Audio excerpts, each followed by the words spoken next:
Welcome to the Workamper Show, brought to you by Workamper.com. This podcast helps you discover how to finance your RV travel dreams. Each one of our episodes will introduce you to people who are already living the RV lifestyle or to work camping opportunities all around the U.S. You'll also learn how to hit the road the right way and make the most of every opportunity. Now let's turn over today's show to your host, Greg Gerber. Today I'm interviewing a woman who will turn 80 years old in January. She found a niche working as a volunteer for AmeriCorps. Today's episode is sponsored by Workamper News. If you have more questions than answers when it comes to the work camping and RV lifestyle, then don't worry, Workamper News has your back. Attend a free monthly work camping Q&A webinar to get your questions answered. Each month, the knowledgeable team behind Workamper.com hosts a free live webinar where they answer questions submitted by folks just like you who are learning about the RV lifestyle, just getting started, or who have been work camping for a while. They cover topics like what kind of work camping jobs are available, what do those jobs pay, tips for writing a work camper resume, questions to ask an employer, what type of RV is best to buy, and how to get your email as an RVer, and much more. In the description of each video, you'll find a list of questions that were answered so you can quickly jump to the sections you want to hear. Register for the next live webinar at workamper.com/answers. Or listen to detailed answers now by watching the recordings of past Q&A webinars on the Workamper News YouTube channel at youtube.com/workcamper and click on the Q&A on Work Camping playlist. Peggie Scott worked as an engineer when she was raising her children. Today, she loves teaching youngsters about STEM topics, which stands for Science, Technology, Engineering, and Math. She has traveled all over the world, but today lives in an Oliver brand travel trailer, working at various AmeriCorps projects for a year or so at a time. Peggie said it's the ideal opportunity for people on Social Security because it keeps them active in a way that utilizes their skills, talent, and experiences to help other people.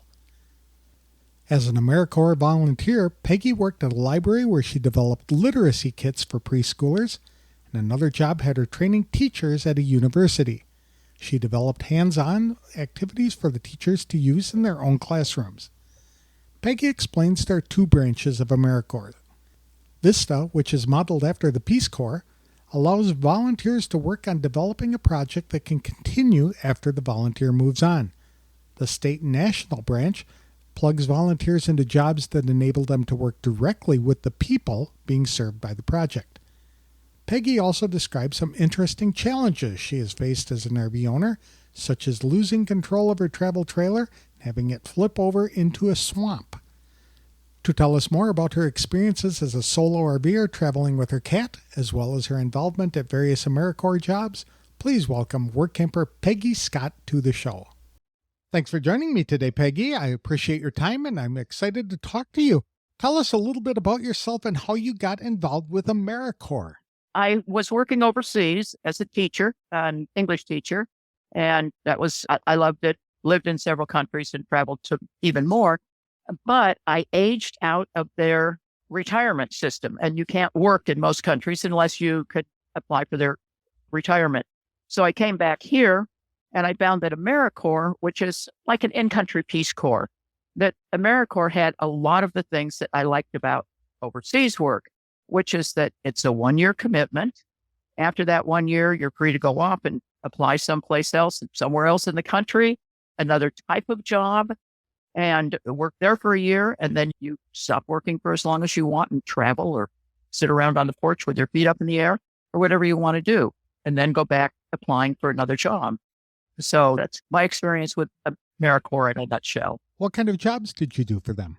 I worked in a library, and with a partner, we developed literacy kits for preschool and kindergarten children that were to be designed to be taken out by teachers or parents. And so the books were themed, and along with these maybe 10 themed books would be activities that went with it that complemented whatever they were doing.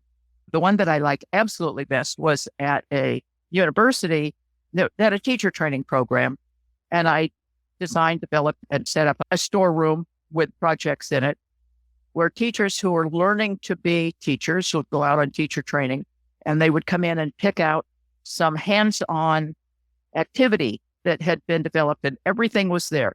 Instructions and a little kit that they would just pick up a bin and take out with them, and supplies that need to be replaced. The idea was that they would go into a classroom and do some hands-on activity and find out how fun it was and not as disruptive as they might have thought it would be. And they would enjoy it. And then when they went to their regular teaching job, they would continue doing these STEM activities with the kids. And I just really loved that. I got to do some in-classroom tests, and I tested in libraries and things like that. There's 2 AmeriCorps branches. One of them is called Vista, which is literally patterned directly after Peace Corps, where you go in and you don't work directly with people. You work with some project with the idea that you will leave behind something that's sustainable and can be carried on by them. So in the most dramatic way that you can think of it, you're leaving a legacy behind with what you do. And in the reality, you're lucky if they ever use it again. And the other one is called State and National.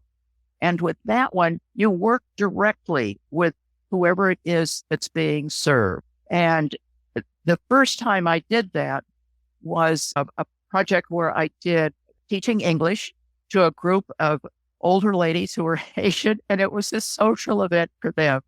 They would come in and they would hug and they would say hello, and it was just this wonderful, warm environment where very little English teaching went on or was learned.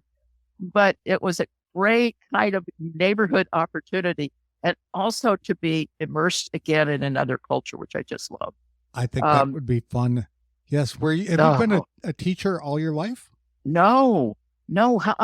I was what's called an engineering aide. I worked as a junior engineer for 19 years at the Department of Water and Power in Los Angeles, and it ended up going to school and went to community college and local college, and finally got enough credits that I transferred to a real college and got my 4-year degree when I was like 3 days short of 40 years old.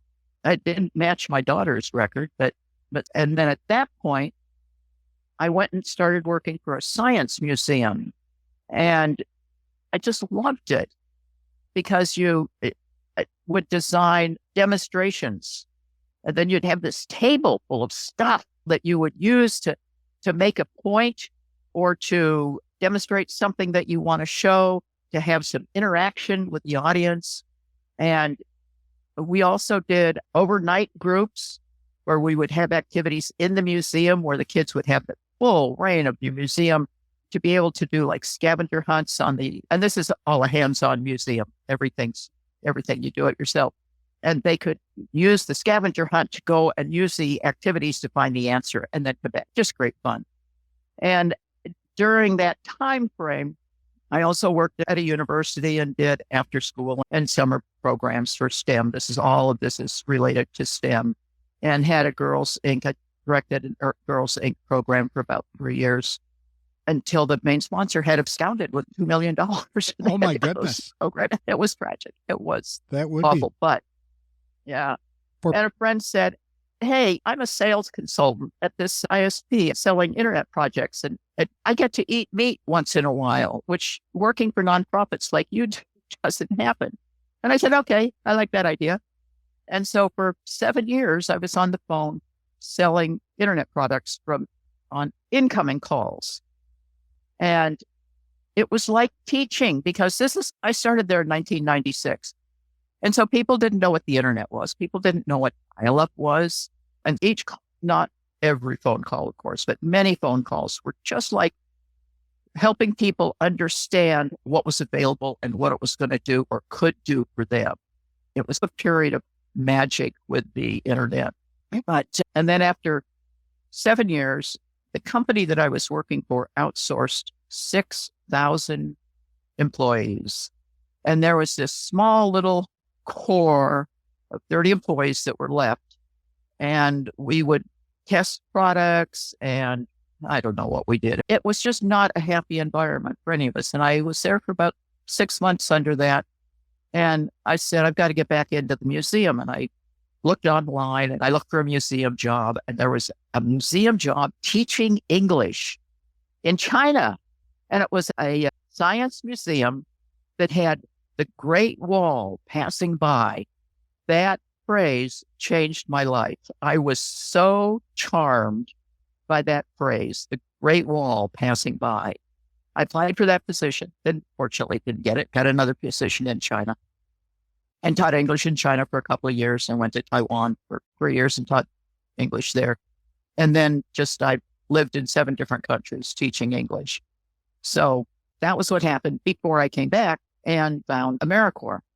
What a great story. A lot of people don't realize what STEM is, and that's science, technology, math and engineering. And engineering. There you go. And yes. So that's very critical teaching things that that kids need to be interested in, and we need more people to start exploring that at a young age because they're desperately needed in those career fields. So good for you for teaching those kids and trying to get them interested in those subjects. I agree with you about how important it is. And fortunately, a lot of the STEM activity now is designed to involve everybody, whether it's the guys who are easy to get or gals or students who are disabled or in any kind of capacity that they show an interest. It's to engage them. I agree with you on how important it is. How did you wind up in an RV?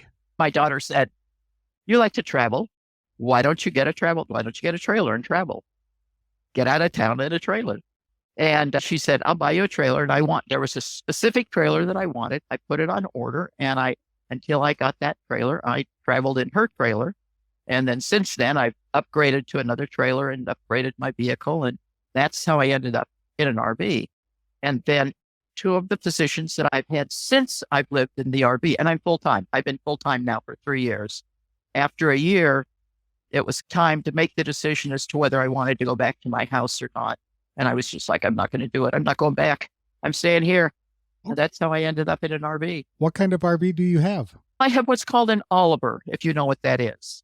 An Oliver? Okay. I've not heard of that. No. Okay. You know what a Scamp is? Yes, I've heard of that. No. Okay. It's a fiberglass trailer. And so Scamp or Casitas, they're small fiberglass trailers that people are pretty familiar with. And Oliver is a big fiberglass trailer. It's 23.5 feet. It's one of the larger fiberglass trailers.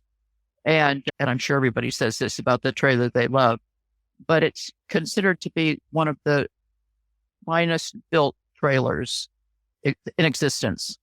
And there's maybe some competition coming up. Hopefully there's some competition coming up. So we've got some really fine options on trailers, but it's everything I wanted in a trailer. I had a Scamp. That was the trailer that I really wanted. I had it for 2 months and I destroyed it when it went into a sway on the freeway and flipped over in a swamp. Oh my. After it pulled us up. Yeah, it was a dramatic photo opportunity. Believe me. And for months, I would look at all of the videos that showed out of control sways, thinking that maybe there was somebody behind me with a dash cam. I've never found one. I've never found it. Apparently they don't exist. But aside from seeing my poor little trailer covered in mud, wheels up in the swamp, everything about it was a good experience. The people that came out to help me, people who stopped on the freeway when they saw me go off the road, to the folks who towed it, to my insurance company. It was just everything involved in it was just really good. I actually, even though my insurance company paid me out fully, they totaled it. I was able, through some mechanism that I don't know, I was able to get it back. I just took the trailer back. The insurance company gave me the trailer and I had to spend just a few $100s to the storage unit for the time that they had it. And so I got the trailer back. It's amazing. It's unique. It just doesn't happen. You're very fortunate that the accident didn't pull your tow vehicle into the swamp as well. I am. Strangely enough, my little Scamp, it had hooks on it, but the hooks didn't have the safety on them. And I didn't realize at the time that it should have had the safeties. But because it didn't have those safeties, when it was swaying, it actually was able to release the chains. And then when it flipped, it tweaked the A-frame. It tweaked the A-frame.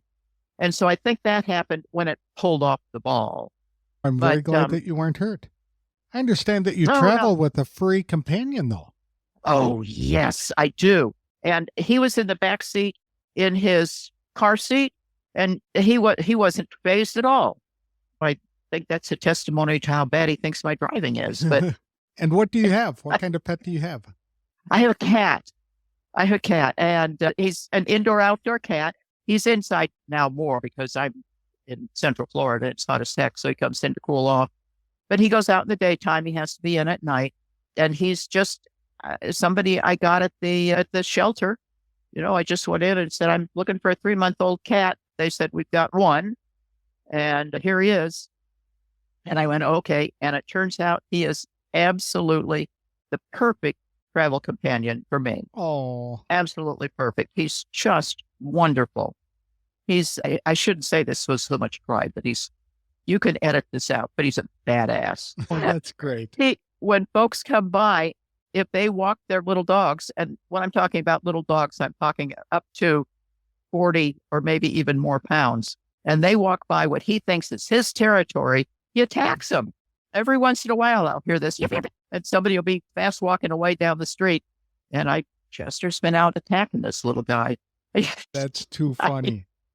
The thing about your story that really amazes me too, Peggy, is that you are no spring chicken, and you are out here doing it on your own in your 80s.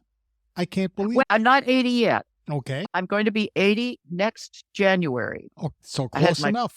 I tell people I'm 78 because the 9s are always awful. 39. Who wants to be 39? Who wants to be 19? And they just always sound like just something awful. And so always for a year and a half, I've been whatever the 8s are. And then for a year and a half, I'm still in my 78 year and a half. And very soon I'll flip over to being 80 for a year and a half.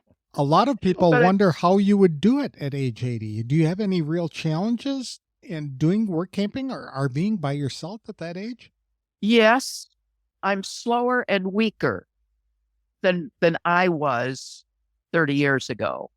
But my trailer has no slide outs, which is one of the things I wanted about it. It's long enough that it has a double axle, and it is perfectly level. When it's hooked up to the truck, it is perfectly level with the truck. So I can pull into a spot and not have to unhook it right away. So if it's been a long night or a long day on the road, or for some reason I don't want to unhook, I don't have to. And so I can do all of that the next day if I want. And I've spent the whole morning, if I'm just moving park to park, I've spent the whole morning getting it all ready to move. And here it's been hot, I'm tired. And so I'll usually hook up the water and the electric, and that's it. And there's nothing else to do. There's really, like I say, it doesn't have any slide outs, and it's a narrow trailer. It's only 7.5 feet wide. So I don't need double mirrors. It's easy to park. My little trailers, I had a couple of 16-foot trailers, and they were awful to try to back up. And this one seems to be large enough that it's not squirrely like the little ones are. So this is the first trailer I've actually backed up and parked myself, as opposed to trying to get someone to help me. If I'm going in the right way, I could park it by myself. And when I'm leaving, I have a camera for my hitch. So I put my ball camera on, and I use the ball camera to back up, so I can back up and hitch it by myself too. That's helpful. Oh yes. Oh yeah. Yeah. But very good. And yeah, I understand. Go ahead. I'm sorry. I understand that you are looking for some new type of work camping experiences that doesn't involve AmeriCorps. What kind of jobs would you like to have? Greg, I have to tell you that this is because of you. We had a conversation, and you said, it sounds like you have been a work camper. And I was like, huh? Yeah, my last 2 positions, I was working from my camper. I was. And I always hear about, for years and years, we've heard about people being hosts at exciting places. And I thought maybe I should look at that aspect to it too.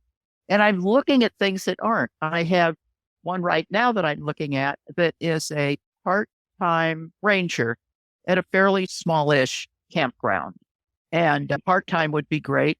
And in the campground where I am, and in many of the campgrounds, I have two neighbors. One is a ranger and one works in the rec center at this campground where I most like to stay. And in this campground and others, almost all of the rangers that I know are happy people. And people who work in the rec center and the office, they're not as happy. I don't know why. I think it's being outside. I think it's Probably right. knowing that, that you're always upfront about people. You're always greeting people. So you're just on a roll on smiling and greeting and being happy. And I like what the rangers do. They usher people to the site. They check them in. They go around before it's time to check out, make sure everybody's supposed to check out. They see what sites are empty. They do things that I think would be interesting, and it wouldn't really be the same thing every day. And that I would like very much. And you meet a lot of nice people. Yes. Yes. Oh, unbelievable. And you will find that people who camp don't talk about religion and they don't talk about politics. They just talk about camping. They talk about playing music, having a campfire. They're just nice people. And I'll tell you what my bent is. My political leaning is probably on the opposite side of at least 60 to 80% of the people that I camp with. And I think probably there are things that I say sometimes that would demonstrate my political leaning. And nobody cares. Nobody cares. And the folks who have a political leaning different than mine are some of the nicest, most helpful people I have ever met. Kind. Almost like the way it's supposed to be. Yeah. You really pegged that. Yes. That's wonderful. Absolutely. Where are some of the places that you would like to travel yet? I would like to stay in the South and probably now in the Southeast, excluding Texas. And it would be convenient to stay here in the Orlando area where I am, because this is where my favorite spots are. The one AmeriCorps position I'm applying for is in the Tampa area, close to here. And so that was why. There are two reasons. One, and it works with the homeless population. So again, you're going to spend some time out. You're going to meet people who are really nice, but really need to have somebody to offer them services. And you try to find services that match whoever it is that you're working with or who's being helped or you serve in the kitchen. So you're just out with a lot of like-minded, really nice people. What are some of the favorite states that you visited? Favorite states. I love my own California. I really like Yosemite and Sequoia. Mm-hmm. I do Florida. There are not a lot of states that I have a crazy desire to go back to. It would be probably that there was either a really interesting opportunity or I had friends there and I would be near my friends.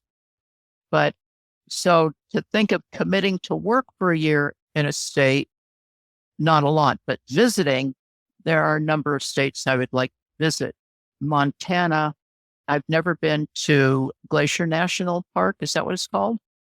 And I was very close to it and didn't go. And I'm sorry I didn't get the chance. I'd really love to go back there sometime when I could see the glacier before it's completely gone. No, that's one place. So if you had to start this whole journey over as work camping or RVing, is there anything you'd do differently? I tell people that two things. I've led a blessed life. I really have. And the other thing is that the universe is on my side. Most of the things that I did were appropriate things for me to do at the time that I did them. I did not like working as a junior engineer for 19 years, but at the time I was raising my children as a single mother. And so it was appropriate for me to have essentially a man's job and a good income at that time. That was appropriate at that time. And then after that, I didn't go into the Peace Corps until I was 60 something. And so I traveled when I was younger. During the time I was raising my kids, my husband remarried and he had the kids for a while. And I went to Europe for 6 months. Bought a BMW and drove around Europe for 6 months. I loved it. And I regret not traveling more. I talked to Europeans. Europeans would go to Asia. Americans would go to Europe. And when I went to Myanmar, I talked to people who had gone to Myanmar 20 years before when it was a completely different country and not under political rule. And I wished I had seen things earlier. So there are some things that I wish that I had the opportunity to do that didn't happen.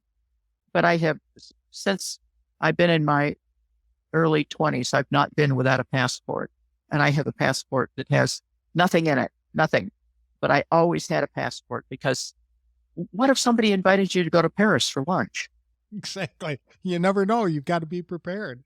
Do you have any advice for people who are considering becoming work campers? I would have to know the person. You need to know if you're going to say to someone, boy, I think you sound like someone who would really benefit from doing this. You have to know if they're really shy, if they're insecure. A thing that people frequently ask me, whether it's been that I go overseas or that I'm traveling alone, they frequently say, well, aren't you afraid? And I always tell them, I don't do afraid. But if somebody says, and when I tell people that I was in the Peace Corps, they say, oh, I wanted to do that. And I always think, why didn't you? What held you back? And so if someone's saying, oh, wow, I would love to do what you're doing, unless you know what's holding them back, there's no advice to give them. And something very serious might be holding them back, like family obligations or just not wanting to be alone. So just general advice. And I will say this, that if you decide to do work camping or try to do work camping and you borrow somebody's camper to take off with and say, hey, I'm going to be back in 6 months. Do you mind? I'll clean it out when I get back and take off. Just do it because you are going to meet the nicest people and you're going to be around people who will help you and want you to succeed. And I think that's absolutely true. People who are camping. I don't think it's true with folks who have moved into their 40-footers for financial reasons and sold their home. They're replacing their home. They're not looking for the experience. And that's a little different mentality. And they're nice people. I'm not disparaging, but they're not the kind of camping community mentality that you find at campgrounds. I would agree with that. That's probably pretty similar experience around the country. It's becoming more of a manufactured housing community than it is a campground. Yep. How can people connect with you? I'm on Facebook. I'm real easy to find. And there's two ways you'll find me. My name is Peggie Scott, Peggie with an I-E, Peggie Scott. If you see a picture of an older woman with an animal, probably me. My Facebook page is almost always about my cat. I just love my cat so much. I'm on groups that have to do with campers that I particularly like or that I've had. And so I'm on an Oliver Facebook page. I'm still on a Scamp page. Thank you so much, Peggie, for sharing your story with me today. It's just fascinating that you've done so many things over the course of your life and you're still plugging away and want to do more. I applaud you for that kind of attitude. Oh, thank you so much. And Greg, I have to tell you, I think that you must be very much appreciated when you call people because people love to talk about themselves. I would agree with that. And you give people an opportunity. You're such a listener. Thank you. I have so enjoyed this.